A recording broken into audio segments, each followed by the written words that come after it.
Hi, I'm Ain-Krupa, and this is the Impatient Moviegoer. Normally, I like to select works for this series that have had an impact on me in a moving and lasting way. The film that I wish to speak about today has elicited a very different response in me. Today, I want to talk to you about Poor Things. I came to this film with the impression that it would be a celebration of female freedom and quirkiness, which only made me all the more incensed about the feelings of violation that I did encounter. I see this film as a celebration of callousness and cruelty in the guise of a feminist story. The veil that delivers us to the realm of poor things, the cover that we are asked to believe in, enables us to enter a strange and stunningly beautiful world where a kind of Frankenstein environment of freaks and monsters is meant to liberate us from an everyday reality of right and wrong. Here, everyone is the beauty and everyone the beast. To an extent where normalcy is turned on its head and a kind of personal freedom reigns supreme. Or at least this is what we are supposed to believe. This alternate world is orchestrated by Victorian mad scientist / mortician Dr. Godwin Baxter, played by a many-scarred Willem Dafoe. He is the father figure and creator of Bella Baxter, a hybrid woman brought to life by a wide-eyed Emma Stone. Towards the beginning of the film, Godwin, no doubt a play on the word God, stands at the center of an autopsy lecture in a male-dominated salon and makes his declaration. Now, who would like to reconstruct the organs, he asks, and who can tell human from animal if there is a difference? Max McCandless, Baxter's protege, charmingly played by Rami Youssef, giggles softly to himself, impressed by the surgeon's panache. Bella is a product of man playing God, the name that she herself uses when she speaks to him, calling him God instead of Dad. She is what happens when the corpse of a suicidal and oppressed wife is reanimated with the brain of the same woman's unborn child. Bella is meant to represent the beauty of an experience, the openness of a child, a being who is exploring and devouring life and language for the first time, a person who doesn't know shame or guilt, who is completely free, a wild child who cannot be held down, an anti-Eve. And yet, what happens when a woman's right to choose is so disregarded that she is willed into an existence that she is not even conscious of choosing? Whereas Eve is brought into this world, born of Adam, to taste sin and endure eternal shame and punishment, Bella is also created by man to go forth and relish in the delights of life, only she knows no shame and indulges to her heart's content. This attempt at a reverse approach to a heroine's journey could have been so extraordinary. But instead it becomes a portrait of a callous and cruel world and a society in which a certain kind of objectification of underage girls is accepted and even lauded. Sometimes Poor Things makes us laugh, but mostly it makes me feel a little bit sick. Bella sits at the dining room table in her still infantile state, banging her silverware and breaking plates to the tune of delight, egged on by her nursemaid's misery just as any naughty child would be.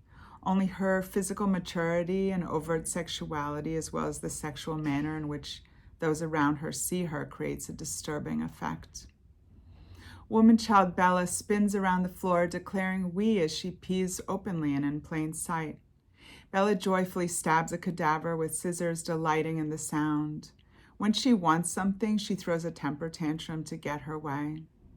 She moves about like a lobotomized child, fumbling happily through the world.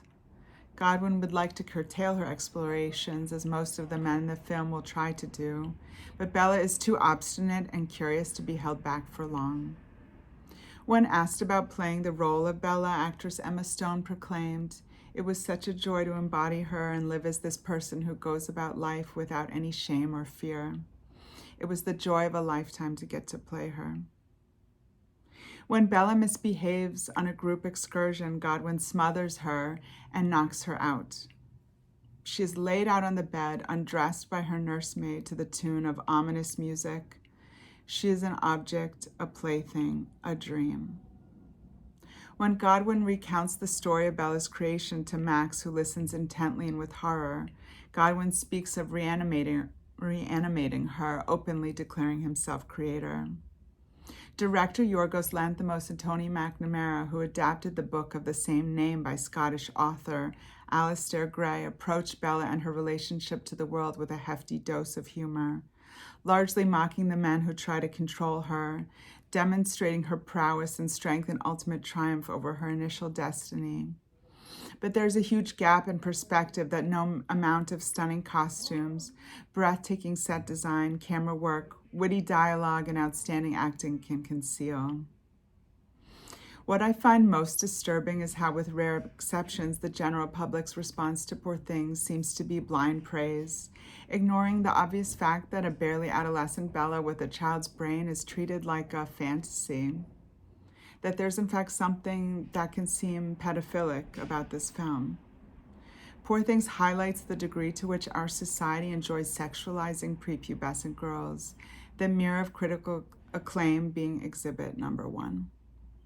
Bella sticking food up her crotch is an initial discovery of sexual pleasure and playfulness.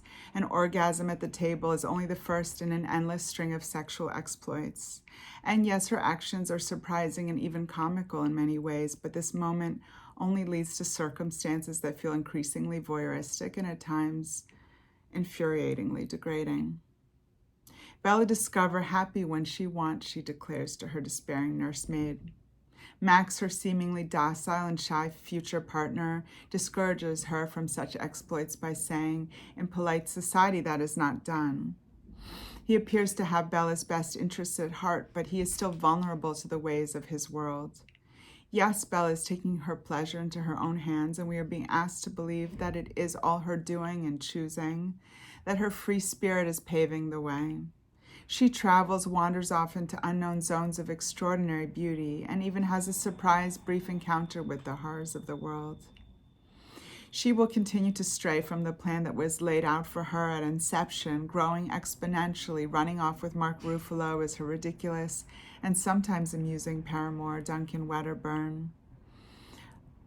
Later, when she parts ways with him, she takes up sex work in a Paris brothel as an obvious and practical solution to her money woes. But through all her exploits from man to man and man to woman, and through her endless list of clientele, each one more repugnant than the next, the lack of feeling with which Bella encounters life and sex, other than the softness that does emerge in the arms of her fellow prostitute, Toinette, lends a terrible aftertaste. When Bella repeats the lie she has been told about her abdominal scar that reveals she once was pregnant, insisting the scar was the result of an accident, just as she was taught, Toinette asks Bella why. Bella reiterates that it isn't a lie. My Godwin told me himself, she says, still believing. Un homme, Toinette asks. Voila. Bella's adventures will ultimately lead her to intellectual pursuits, following her desire to become a doctor, which will enable her to be bold in an altogether different way.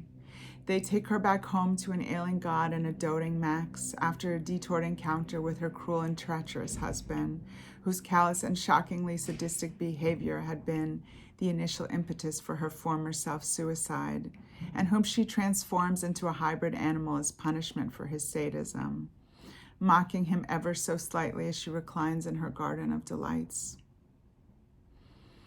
Understanding that Poor Things is intended to be a satire, perhaps like Mary Shelley's Frankenstein, pointing out the dangers that lurk when man plays God and that we are all monsters and freaks in one way or another, a cast of characters that more closely resemble caricatures.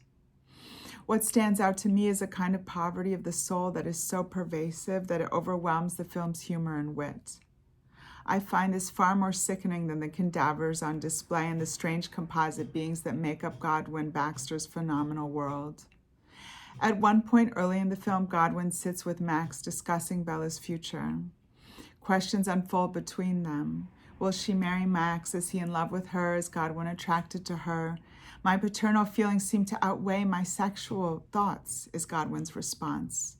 With all its brilliance and beauty and truly visionary qualities, Poor Things persists in reinforcing the sense that Bella is ultimately a plaything and a commodity with the mind of a person who is not yet of age to make educated decisions.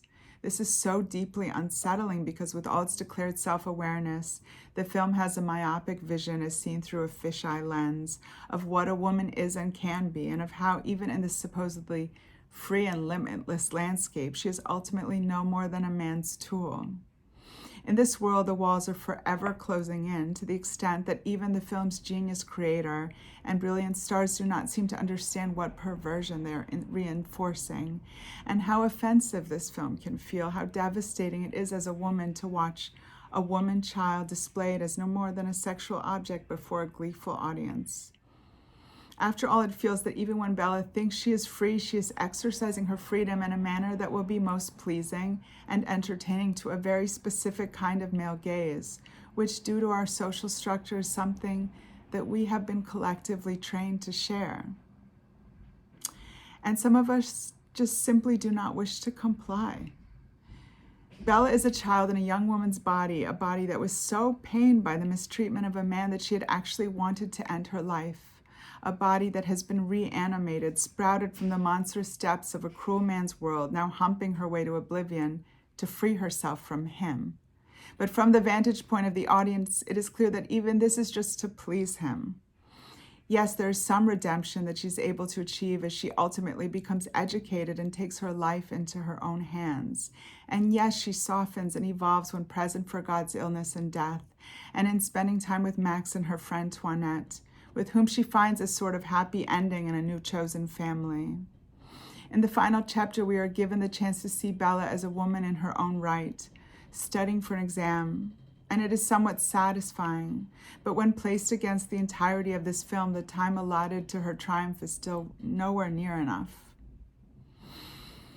In today's world where dehumanization is so rampant and the need for basic human kindness essential, I find it painful and even sickening to watch such a display of calculated cruelty and oppression played off as a fun and quirky adventure, one where women don't win unless they decide to play a man's game. However sumptuous it may be to look at, Poor Things leaves me speechless and dumbfounded in a way that I did not need either as a moviegoer or as a woman. So with that, and to the tune of the heat coming up through my New York City pipes, I'll say that I'm Ain-Krupa. This is the Impatient Moviegoer. Thank you for listening. Keep watching movies. Keep looking for the beauty in life. There's much to be found, even in these hard times, and I'll see you next time. Take care.